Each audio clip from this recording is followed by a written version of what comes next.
Apparently, according to NASA, no evidence has been found of any survivors of the 7 crew members who rode today's Space Shuttle Challenger, and NASA says it will not speculate on the cause of this tragedy until there has been a full investigation. Less than a minute and a half after blastoff, the Space Shuttle Challenger exploded into a giant fireball that disintegrated in midair, scattering debris into the sea. CNN's Tom Intier has our report. NASA's television pictures showed the explosion of Challenger in excruciating detail, but it did not initially reveal the cause. The explosion came a little more than 1 minute after launch, at a point where one of the shuttle's 2 solid rocket boosters attached to the shuttle. While NASA has videotapes and still photographs of the disaster, Associate Administrator Jess Moore says more evidence will be gathered. I have taken an immediate action to form an interim investigating board to implement early activities in this tragedy. Data from all of the shuttle instrumentation, photographs, launch pad systems, hardware, cargo, ground support systems, and even notes made by any member of the launch team and flight ops team are being impounded for study. I am aware and have seen the media is showing footage of the launch today from the NASA Select system. We will not speculate as to the specific cause of the explosion based on that footage. It will take all the data, careful review of that data, before we can draw any conclusions on this national tragedy. The first visible sign of a problem was the explosion itself, but slow-motion replays of the final seconds of flight show what appears to be a fire burning between Challenger and its volatile external fuel tank loaded with hydrogen. A fuel line from that tank to the shuttle to power its 3 main engines runs along the underside of the space shuttle. Less than a second later, after the fire appeared, it seemed to trigger a huge fireball that enveloped the entire shuttle. All that remained were 2 solid rocket boosters, both careening out of control back to Earth. Tom Intier, CNN Space Watch. Joining us now in our New York studios is Gurney Williams. Mr. Williams is editor of Omni magazine, a publication that specializes in science and technology. Mr. Williams has had a long-time interest in the U.S. space program. Thanks for being with us. Can you tell us what happens to the crew? What happens inside that shuttle in the first few minutes after liftoff? It's not generally known that those are absolutely critical moments right after launch, and in some ways the riskiest of any mission, because the shuttle has to accelerate from 0 up through several times the speed of sound. Maximum stress is put on the vehicle at that time, and NASA has always recognized this as a very potentially dangerous period. And if anything goes wrong in those first few minutes? If anything goes wrong, it's generally recognized in NASA that there are limited options. It is possible to turn around if you have control of your craft and land at Kennedy. It's possible to abort to orbit, as happened with this very craft last summer in August. And yet, if you lose control, there's really very little you can do.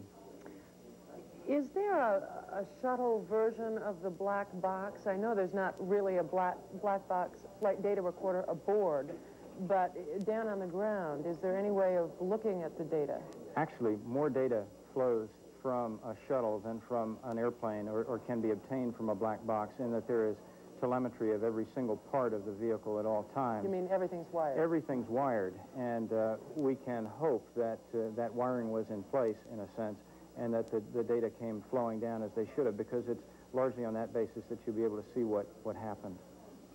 How much of that data would be immediately transmitted to ground control, and how much of it will take weeks or months to assemble? Possibly months to assemble, because you're talking about recorders operating all the time and picking up many millions of pieces of data, and those will have to be sifted through.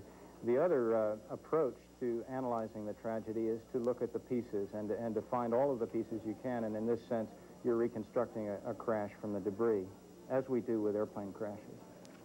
Mr. Gurney, part of the public persona of the astronaut was characterized by Thomas Wolfe in the Right Stuff, that sitting on top of the candle, that light the candle macho-ness. Do you think the public perception of astronauts and the space shuttle program will change as of today?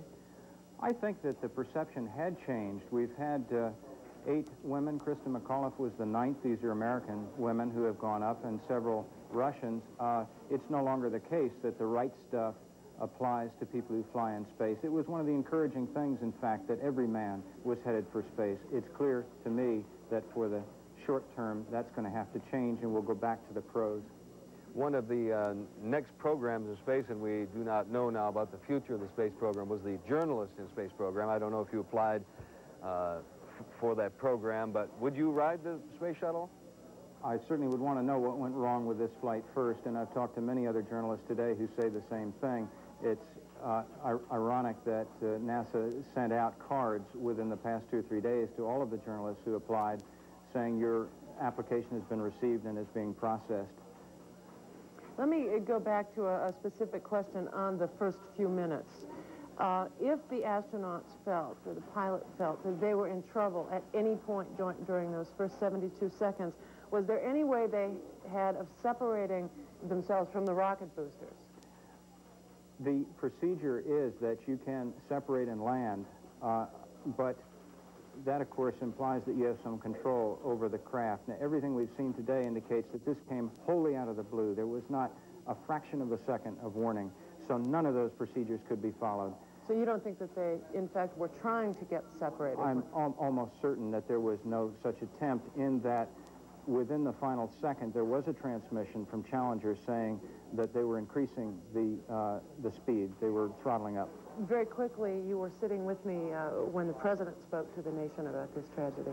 I think the president made an eloquent speech and said what needed to be said, that we must continue to explore the universe and discover its truths. And I particularly appreciated the fact that he connected this to the most important quest that humanity has undertaken, that going all the way back to the Iliad and the Odyssey, humanity has stretched and risked itself, and we must keep doing that, and occasionally we will wind up touching the face of God as a result of it. But it cannot stop now, and I don't think it will. Gregory Williams, editor of Omni magazine, thank you for being with us. Newswatch will continue in just a moment with the news from Wall Street, which is also reacting to today's catastrophe. Our top story today, the catastrophic explosion of the Space Shuttle Challenger this morning. NASA now says there are no signs anyone survived when the shuttle blew up 72 seconds after liftoff this morning from the Kennedy Space Center.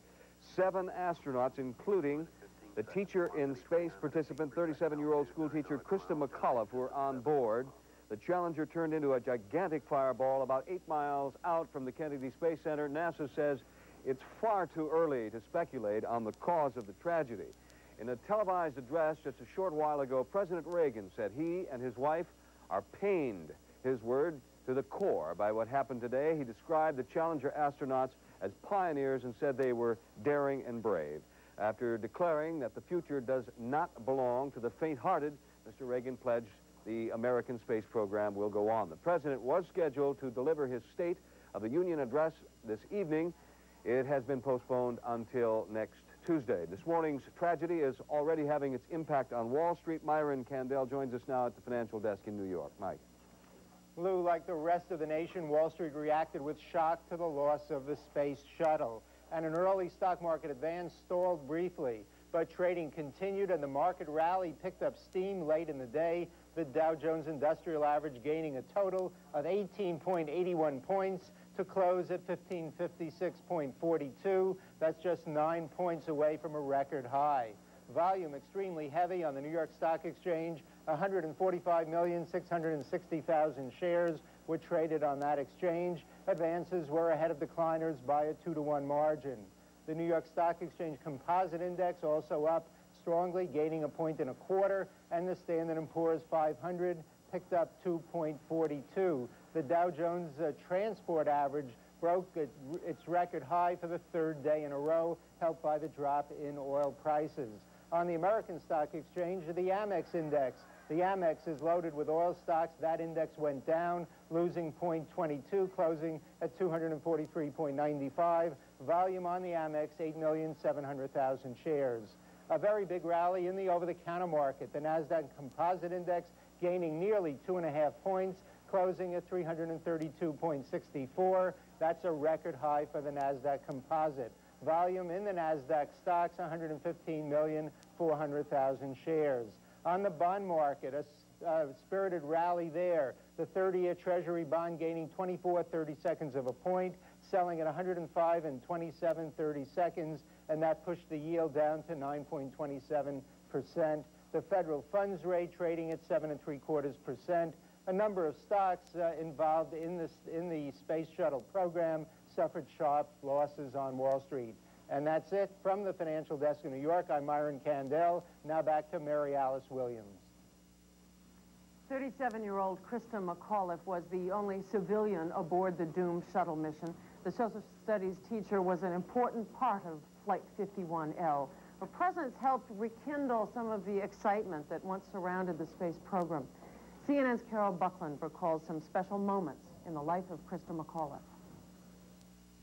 Christa McAuliffe from Concord, New Hampshire.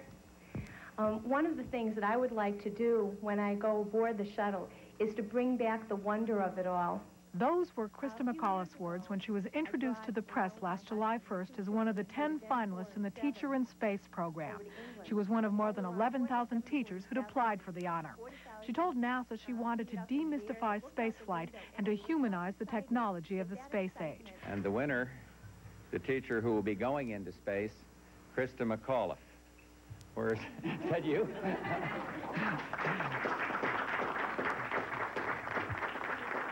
Less than 3 weeks later, this then 36-year-old high school social studies teacher was tapped to become the first average citizen in space.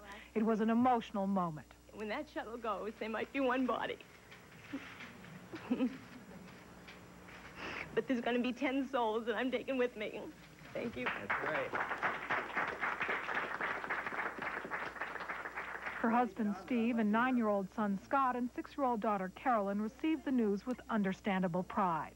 So, Scott, how do you feel about your mother flying in space? I feel real excited about it. So it seemed did her whole hometown of Concord, New Hampshire. But beyond the hoopla of being an instant celebrity, McAuliffe was faced with the demands of being an astronaut in training. Despite a few joking complaints about the close quarters on the shuttle, she said it was like putting 6 people in a pup tent. She clearly relished the challenge. She also devoted a great deal of time to what were to have been 2 live televised lessons from space. The first of those, which was to have given school children around the country a glimpse of daily shuttle life, had been billed as the ultimate field trip. In an interview shortly before her tragic death, McAuliffe reflected on what she was doing. She said she hoped to inspire others to reach out and try new and different things.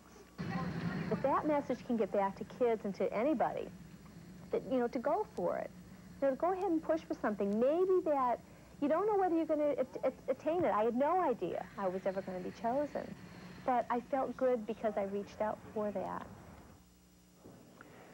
This morning, after the explosion of the Space Shuttle Challenger, when things were rapidly changing in Washington, the President dispatched Vice President Bush to the Kennedy Space Center. We are expecting a news conference with the Vice President momentarily from the Kennedy Space Center in Florida. We'll get to that when it happens, and Newswatch will continue in just a moment.